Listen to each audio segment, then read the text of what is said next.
Yesterday we talked about what hand traps you can use to stop your opponent from making insane plays in this super diverse, super hard to contend with format, but now we're going to be talking about what happens if your hand traps didn't work and you actually need to break a board.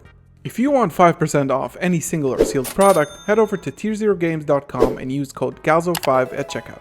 Yesterday we went over our hand trap tier list. Before you watch this video, head over there, watch it in the link right here in the corner. But we're going to be starting to discuss because we have a lot of board breakers to deal with, probably double the amount that we have hand traps. And before we kick this off, I just want to mention that we are talking about this format in the prisma of 5 top contender decks, in my opinion, which are going to be Kashtira, if nothing dramatic happens within a ban list pretty soon, hopefully. Super Heavy Samurai, Pearly, Mathmech, and of course yours truly, Branded. I think these are going to be the 5 decks to contend with. So before we start talking about the board breakers themselves, I just want to make it clear that we're talking about these board breakers in the prisma of 5 strong decks, and those are going to be the top decks in this format. It's probably going to shape and narrow down a little bit, but it's going to be 5 strong decks that we need to discuss, and those are going to be Mathmech, Branded, Pearly, Super Heavy Samurai, and of course Kashtira, which is probably going to be a thing still. And of course, before we begin, make sure to leave a thumbs up on the video, subscribe if you are new here as always, and we're going to start with the big guns. We're going to start with Lava Golem, Sphere Mode, Kaiju, and a couple new entries to the list. We got a lot of new guys here. So we're talking about tributing removal.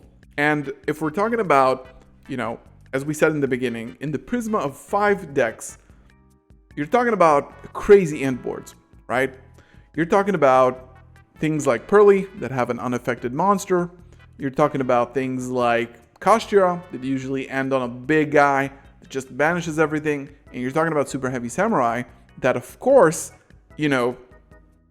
are just insane and end on a 5 negate board and a lot of monsters. I think that we're going to be just going straight in and putting all of these at the top. If you don't know what this card is, it's Santa Claus, not Claus, and this card is a Kaiju, tributes in defense position.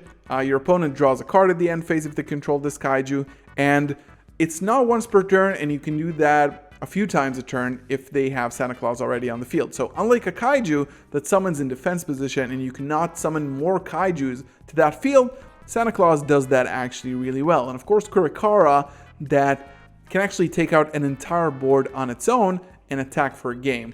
I think this targeted removal is going to be a mainstay, and it's going to be a must in your deck. If you don't play these cards in your deck, you have a very good possibility to just lose to insane cards. Super Heavy Samurai ends on Spell Canceller now. Unfortunately, that card is back since tier format. And Pearly, there's no way you're outing their board. Even a Kaiju is not enough sometimes to get rid of their towers. I think these are just going to be a must play in your deck, even in the main deck for the next format. I think Lava Golem and Sphere Mode are going to be a little bit more risky. I think that Sphere Mode might be decent because some decks like Super Heavy Samurai and even Kashtira, if they don't play around things like that, they will get hit pretty hard by that. That's why it's decent. It's kind of situational at times. Lava Golem is going to be a lot riskier because taking out 2 monsters is going to be good, but it's not going to give you enough value, and then it's going to be more risky. So if you put it up to risk versus reward, Sphere Mode is probably a little bit better than Lava Golem in the upcoming format. So let's talk about Dark Hole. I think Dark Hole is going to be more experimental this format. I think Dark Hole was mostly used for Ibli Lock and stuff like that. Maybe if Gimmick Puppet gets banned and Edo, the Supreme Magical Force, and maybe Ra's Disciple make a comeback, maybe this becomes a little bit more effective. But I think right now it's just going to be experimental. And Dark Ruler No More is definitely going to move to decent because of the insane boards. Again, Pearly's a bit harder than this, but Pearly also ends on, Ensemble Robin that can just bounce a lot of monsters, so that's effective against that. Kashtira board, usually effective against it, and of course Super Heavy Samurai. This is one of the best cards against them, unless they end on Spell Canceller, in which case you need a Kaiju. I think it's going to be more effective than previous formats. And I think Droplet, it really depends on what happens. It's just going to be mediocre even, because let's say the best thing to do, the best case scenario is going against Super Heavy Samurai and having Droplet. But the bad thing is that you need to get rid of your entire hand to beat that kind of board. So it's really hard to justify a card that needs so much payoff, or so much, payment rather, to negate an entire field. Like, you have 4 monsters that you need to negate, and you are left with 1 card in hand because all of those monsters do so much. So cannot justify it.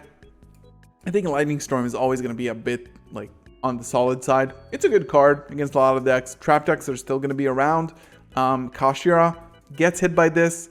Pearly, taking out their back row is actually really important. And also Super Heavy Samurai, Branded, and even Mathmech taking out their back row is really good. So this card is always going to be like extremely solid, I think.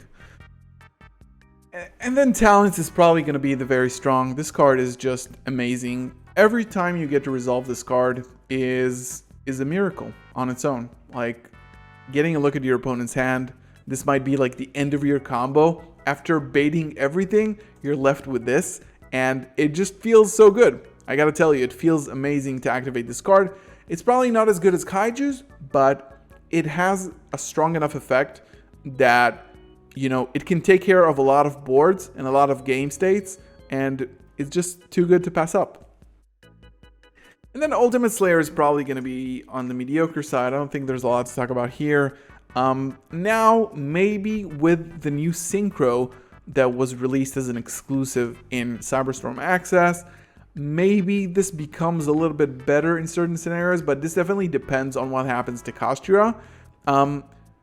This is interesting, right? I'm going to say this is interesting, and I really want this card to see some play, so I'm just going to put it at the top of mediocre, I think, and we're just going to leave with that.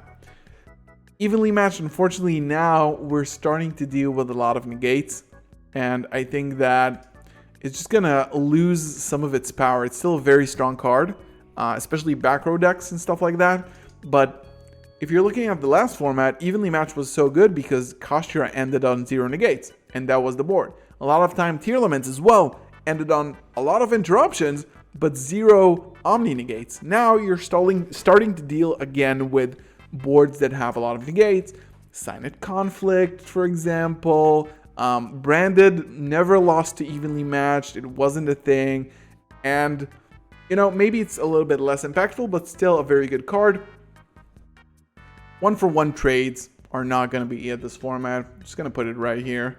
Fenrir as a board breaker is going to be... It's always going to be a good board breaker. It's always going to be a good starting piece to your combo. And I think it's definitely experimental as a board breaker and not as a card itself. But, the card is super good. You cannot deny it. Super Poly is... I think it's never going to be below decent. I think this format might be a little bit different just because of the fact that you have one deck that puts up, a board that doesn't necessarily lose to it. Even though Baron and Spellcaster are both wind, maybe this could go up a little bit in my opinion. This could be a decent board breaker. Just the fact that it can take out monsters without your opponent being able to respond. You just need the right board to play into. Unfortunately, it doesn't do a lot against Pearly, but probably every other deck loses to it, so I'm just going to put it there. Change of Heart, Econ, and Mind Control, just like experimental. The 1-for-1 trades aren't that good, I think. So I think it's just going to be like, experimental in some decks that can run. You need a one-of. A lot of the times, you'll take out one of these if you have like one spot in your side deck. So maybe that's going to be the case here. Raigeki is just like mediocre, and Kaiju Slumber, I think they're going to be like here, not enough impact, super volatile to negation, and the same thing goes with Lance, Chalice. not effective enough. I think that Pank and Alpha probably going to be the same. Then we have some books. We have Book of Eclipse. We have Book of Lunar Eclipse, and then Book of Moon. I think that Book of Moon is a really cool card. And I think that it could be used very versatilely against even things like Pearly. Imagine going into Pearly and, even going first, this card is good. Flip down their monster, they cannot use it for Xyz. Kashira, we already know it's so good. And even Super Heavy Samurai, booking their normal summon, not bad. But as board breakers, I think that the books are probably going to be experimental here. I think probably somewhere here. Just because it only hits Kashira really bad right now. And if you have so many other decks in the format that have links, that have negates, they just become a little bit less effective. Just bad. Thrust might be here now. Just because you need a lot of power to break these boards, maybe people are going to start respecting this card a little bit more. The ability to search cards like Herald, right? Herald of the Abyss. I think these two are just going to be a couple here. They're going to be a couple together. They're going to be married, and they're going to be decent because searching this, if you don't know what this does, it makes your opponent send a monster of an attribute and type that you declare. So essentially, you declare Dark Fairy, I think, or Light Fairy, the X-Pearly Noir, and your opponent must remove it from the field. So unaffected monsters are affected by this card. This could be really cool. Maybe it's going to be at the top of experimental because it's an experimental kind of thing. And then we have Trunade, which is going to be bad. Duster is going to be definitely decent. Like, a lot of these decks run on their back row. Duster is an incredibly powerful card in my opinion. And then, to wrap it all off, Xyz Encore. Let me just tell you about Xyz Encore, okay? What it does is that it detaches a materials from an Xyz monster, all of its materials. So, essentially what it does is take out like an Arise Heart, for example, and your opponent cannot respond to this card. Take out all of its materials. But more importantly, it can take a Pearly Noir that is unaffected by cards and do that because you affect the materials and not the cards, right? And your opponent cannot respond to it. I think it's going to be like somewhere here in experimental. Why? Just because it's too specific. You can take out an Arise Heart or a Pearly with a Kaiju just as easily, and it also removes the monster from the field. So maybe it's a little bit better. I think that maybe because Pearly has a lot of recursion, if you take out their monster with a Kaiju, you Kaiju their Pearly, they add 3 quick plays from graveyard, and they can even summon, I think, with the field spell.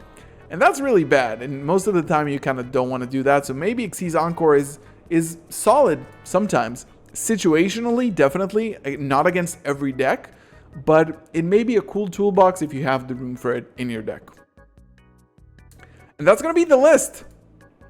Yeah, this is going to be a very interesting format. I really want to know what you guys think in the comments below. Leave a thumbs up if you enjoyed it, subscribe if you're new, and of course, shout out to my new sponsor, Sleeve Chief. If you want the best looking sleeves in the market, over sleeves, border sleeves, extra deck sleeves, and a lot of other really beautiful and cool merchandise, check them out in the description below. And of course, everything is 5% off using code GALZO5. Thank you so much for watching. I'll see you in the next one. Peace.